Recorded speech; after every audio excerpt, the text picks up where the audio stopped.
Atrocity ऍक्टमध्ये चौकशी केल्याशिवाय अटक होणार नाही अशी एक बदल झाल्याची अफवा आणि खोटी माहिती खुद्द सामाजिक न्याय मंत्री संजय शिरसाट यांनी दिलेली आहे।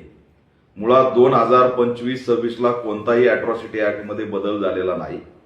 संजय शिरसाट यांनी अज्ञानातून केलेलं हे स्टेटमेंट आहे, याचा ऑल इंडिया पॅंथर सेना निषेध करत आहे। दुर्दैव आहे की अनुसूचित जातीचे असलेले संजय शिरसाटच सामाजिक न्यायाची भाषा सोडून सामाजिक अन्यायाची भाषा करायला लागले। त्यामुळे त्यांच्या या विधानाचा परिणाम म्हणजे दलित आणि आदिवासी घटकांवरती अन्याय अत्याचार मोठ्या प्रमाणात वाढण्याची शक्यता आहे। 2018 ला अॅट्रॉसिटी ऍक्ट मध्ये जो काही बदल झालेला आहे तोच असणारा सांगतोय की तक्रार आल्या आल्या एफआयआर दाखल झाली पाहिजे आणि इमिडिएट आरोपीला अटक झाली पाहिजे।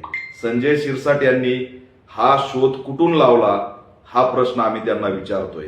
त्यांनी अफवा पसरवलेली आहे, मिसगाईड केलेलं आहे, मिस इन्फॉर्मेशन दिलेली आहे आणि याचा परिणाम समाजात झाल्याशिवाय राहणार नाही। म्हणून त्यांना कोणत्याही परिस्थितीत सामाजिक न्याय मंत्री पदावरती बसण्याचा नैतिक अधिकार राहिलेला नाही। तात्काळ त्यांचा राजीनामा राज्य सरकारने घेतला पाहिजे अशी ऑल इंडिया पॅंथर सेना मागणी करत आहे।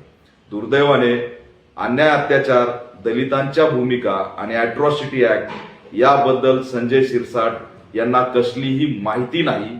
ते अफवा पसरवत आहेत, हेच असणारं सत्य आहे आणि त्याच्यामुळे त्यांचा सामाजिक न्याय मंत्री पदाचा राजीनामा घ्यावा अशी ऑल इंडिया पॅंथर सेना मागणी करत आहे।